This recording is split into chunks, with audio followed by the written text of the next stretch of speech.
আপনার কাছে এক্সেলের একটি হাজার হাজার ডাটার শিট রয়েছে। সেখান থেকে নির্দিষ্ট একটি নাম বা আইডি নাম্বার দিয়ে আপনাকে তার ফোন নাম্বার, স্যালারি বের করতে বলা হলো। কিভাবে বের করবেন? অনেকটা সময় লাগবে, তাই না? আজকে আমরা এক্সেলের এমন একটি ম্যাজিক ফর্মুলা শিখব। হ্যাঁ, আপনারা ঠিকই ভাবছেন, আজকে আমরা ব্লকআপ শিখব। এটা সব থেকে একটি জনপ্রিয় ফর্মুলা, যার মাধ্যমে আমরা অনেক তথ্যের মাঝখান থেকে কোনো নির্দিষ্ট তথ্যকে বের করে আনতে পারি। এবং এই ব্লকআপ ইন্টারভিউ কিন্তু অনেক সময় ইন্টারভিউয়াররা ধরে থাকেন। তাহলে চলুন বেশি দেরি না করে আজকে ব্লকআপ ফর্মুলাটি শেখা যাক।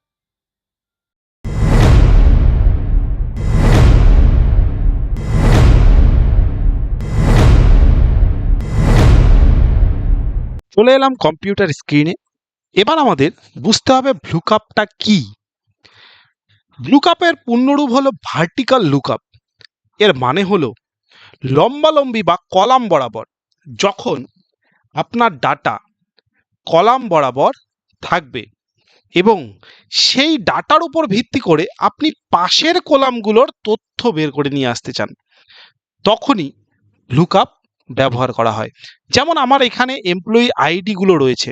এবার কোনো একটি আইডি দিয়ে যদি আমি তার পাশে এমপ্লয়ি নেম বলুন বা বেসিক স্যালারি বলুন বের করতে চাই, তখন কিন্তু আমি এই লুকআপকে অ্যাপ্লাই করব। আমি আমার স্যালারি শিটটার পাশেই একটা ছোট করে আর একটা এমপ্লয়ি আইডি এবং বেসিক স্যালারির টেবিল তৈরি করেছি। এখানে যে এমপ্লয়ি নাম্বারগুলো রয়েছে, এই এমপ্লয়ি নাম্বারগুলোর বা আইডিগুলোর বেসিক স্যালারিগুলো আমাদেরকে বের করতে হবে এই মেইন টেবিলটা থেকে। এবার এই মেইন টেবিলে প্রচুর ডেটা রয়েছে, এখান থেকে আমি একে একে যদি বের করতে চাই অনেকটা সময়ের দরকার আছে, তাই আমি লুকআপ ফর্মুলাকে অ্যাপ্লাই করে বের করব। এবার লুকআপ ফর্মুলাতে অ্যাপ্লাই করার জন্য যেই ঘরে আমি লুকআপ অ্যাপ্লাই করব সেই ঘরে ক্লিক করে আমাদেরকে ইকুয়াল সাইন দিতে হবে এবং লুকআপ লিখতে হবে। আমরা প্রত্যেকে জানি এক্সেলে কোনো ফর্মুলাকে অ্যাপ্লাই করতে গেলে ইকুয়াল সাইন দিতে হয়। এরপর আমরা ফার্স্ট ব্র্যাকেট দেব। এবার মাঝখানে কি কি হবে? মাঝখানে সবার প্রথমে হবে আমাদের লুকআপ ভ্যালু, কারণ লুকআপ বের করতে টোটাল 4টি উপাদানের প্রয়োজন আছে। লুকআপ ভ্যালু, এই লুকআপ ভ্যালু জিনিসটা কি? সহজ কথায় যদি আমি বলতে চাই, আপনি পুরো ডাটা টেবিলের মধ্যে ঠিক কাকে বা কোন জিনিসটাকে খুঁজছেন, সেটাই হচ্ছে লুকআপ ভ্যালু। তো আমাদের লুকআপ ভ্যালু এখানে কোনটা হবে? কাকে আমরা খুঁজছি? EMP10001 একে খুঁজছি। তো এর সেল নাম্বারটা আমার এখানে দিতে হবে অথবা ক্লিক করতে হবে। আর একটা কথা বলে রাখি, লুকআপ ভ্যালু কিন্তু মেইন টেবিলের সব সময় ফার্স্ট কলামে থাকতে হবে। যদি ফার্স্ট কলামে না থাকে তাহলে কিন্তু লুকআপ দিয়ে আপনি কোনো কিছুই বের করতে পারবেন না। তো লুকআপ ভ্যালু কিন্তু ফার্স্ট কলামেই থাকতে হবে। তো আমরা এখানে লুকআপ ভ্যালুর জায়গায় F4 বসালাম, কারণ আমরা 1001 এই এমপ্লয়ি আইডিটার বেসিক স্যালারি বের করব। এবং আপনারা দেখতেই পাচ্ছেন যে এমপ্লয়ি আইডি কিন্তু আমার মেইন টেবিলের প্রথম কলামেই রয়েছে। তো আমরা যাকে খুঁজে বার করব সেটার জন্য সেই লুকআপ ভ্যালুটা যেন কলাম এর মধ্যেই থাকে। এরপর কমা দিতে হবে। কমা দেওয়ার পর নেক্সট উপাদানটি কি? নেক্সট উপাদানটি হচ্ছে টেবিল অ্যারে। এবার আমরা যে F4 বা এমপ্লয়ি আইডিটাকে এখান থেকে খুঁজে বার করব টেবিলটা থেকে, তো এটা কোন টেবিলে রয়েছে? যে টেবিলটা রয়েছে সেই টেবিলটাকে সিলেকশন করতে হবে। নিশ্চয়ই এই আমার এমপ্লয়ি আইডিটা এই টেবিলটার মধ্যে রয়েছে। তো এবার এই পুরো টেবিলের এরিয়াটাকে সিলেকশন করতে হবে। এবার এতগুলো ডাটা সিলেকশন করতে অনেকটা সময় লাগবে, তাই আমরা সহজ পদ্ধতিতে যদি অ্যাপ্লাই করতে চাই, তাহলে আমরা টেবিলটা শুরু হয়েছে A1 থেকে, আমি A1 বসিয়ে দেব, তারপর ক্লোন দেব এবং টেবিলটা শেষ হচ্ছে কোথায় একটু দেখে নিই। টেবিলটা কোথায় শেষ হচ্ছে? টেবিলটা শেষ হচ্ছে 5001, C5001। তাহলে আমি এখানে C5001 বসিয়ে দিলাম।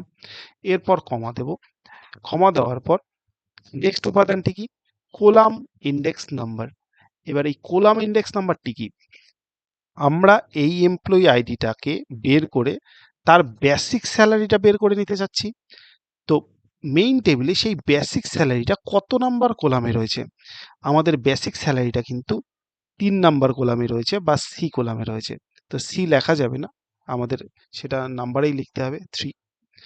তারপর কমা দিতে হবে, দিয়ে নেক্সট উপাদান কি আছে? Range lookup. আমরা কি চাচ্ছি?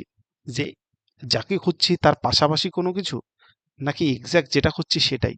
যদি আপনারা এক্সাক্ট যেটা খুঁজছেন সেটাই চাইছেন, তাহলে এখানে 0 অথবা ফলস লিখে দেবেন। আমি 0 লিখে দিলাম। তারপর ব্র্যাকেটটাকে ক্লোজ করে দেব, দিয়ে এন্টার প্রেস করে দেব। সঙ্গে সঙ্গে এই 10011 এই এমপ্লয়ি আইডিটাতে যে ব্যক্তিটা আছে তার বেসিক স্যালারিটা কিন্তু পাশে বেরিয়ে গেছে। এটাকে অটোফিল করলেই কিন্তু আমরা প্রত্যেকের বেসিক স্যালারি পেয়ে যাব। এবার যদি আমাকে বলা হয় এই এমপ্লয়ি আইডি গুলোর নামগুলো বের করতে, সাপোজ আমি এখানে নেম বলে একটা ঘর বানিয়ে দিলাম। এবার যদি আমাদেরকে বলা হয় নেমগুলো বের করা হোক, তখন আমরা কি করব? Same equal sign lookup first bracket, তারপর লুকআপ ভ্যালু দিতে হবে। লুকআপ ভ্যালু কোনটা? এমপ্লয়ি নাম্বারটা, এমপ্লয়ি আইডিটা। আর এমপ্লয়ি আইডি আমি আগেও বলেছি লুকআপ ভ্যালু কিন্তু মেইন টেবিলের ফার্স্ট কলামেই থাকতে হবে। তারপর কমা দিতে হবে, দিয়ে টেবিল অ্যারে। এবার পুরো টেবিলটা কি ছিল? A1 ক্লোন C5001, আমার পুরো টেবিলটা। এভাবে লিখেও সিলেকশন করা যায় বা পুরো টেবিলটাকে মাউস দিয়ে ড্র্যাগ করেও সিলেকশন করা যায়। তারপর কমা দেব। কমা দিয়ে আমি কাকে দেখতে যাচ্ছি, কাকে চাইছি খুঁজে বের করতে? এমপ্লয়ি নেমগুলোকে। এবার নেমটা কত নাম্বার কলামে রয়েছে? এমপ্লয়ি নেম কিন্তু বি কলামে রয়েছে, মানে 2 নাম্বার কলামে রয়েছে, তাহলে আমি 2 বসিয়ে দেব। তারপর কমা দিয়ে 0 বা ফলস বসিয়ে দেব, দিয়ে ব্র্যাকেট ক্লোজ করে দেব, এন্টার। সঙ্গে সঙ্গে দেখুন নামটা কিন্তু বেরিয়ে এসেছে। এটাকেও যদি অটোফিল করা যায় তাহলে প্রত্যেকের নাম বেরিয়ে আসবে। এই কাজটাই যদি আমরা ম্যানুয়ালি করতে যেতাম তাহলে কিন্তু আমাদের অনেকটা সময় লাগতো। তাহলে লুকআপের মাধ্যমে হলো তো ঘন্টার কাজ মিনিটে বা কয়েক সেকেন্ডে। তো আশা করি ভালো লাগলো। এবার কাজের বিভিন্ন জায়গায় বিভিন্নভাবে কাজ হয়। আমি যেমন মেইন টেবিলের পাশেই ছোট টেবিল বানিয়ে লুকআপ ফর্মুলাটি অ্যাপ্লাই করে দেখালাম, কিন্তু অনেক জায়গায় এভাবে কাজ হয় মেইন টেবিল অন্য জায়গায় থাকে এবং আপনাকে বের করতে হয় অন্য আরেকটি শিটে। মেইন টেবিল একটা শিটে, আপনাকে বের করতে হবে হয়তো অন্য একটি শিটে। তখন কিন্তু ফর্মুলাটা একটু চেঞ্জ হবে বা করার পদ্ধতিটা একটু চেঞ্জ হবে। তো তোমাদের যদি ভালো লাগে ভিডিওটা তাহলে তোমরা জানিও।